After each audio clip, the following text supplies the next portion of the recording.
Hello everyone, today I will show you the wiring of ESS series integrated step motors.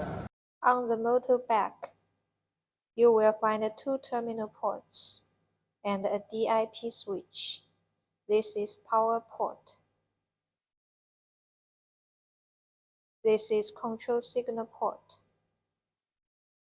including pulse direction enable and alarm output.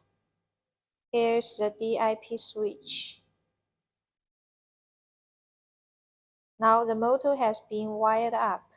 Here's the wiring for the power supply. Here's the wiring for the control signal. Bridge pulse positive, direction positive together. Green wire connects to pulse negative. Blue wire connects to direction negative. Now let's start it up.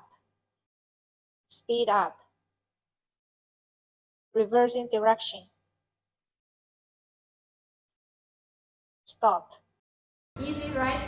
If you are looking for cost-effective motors for your automation projects, leave us a comment or send us DM right now for codes and samples.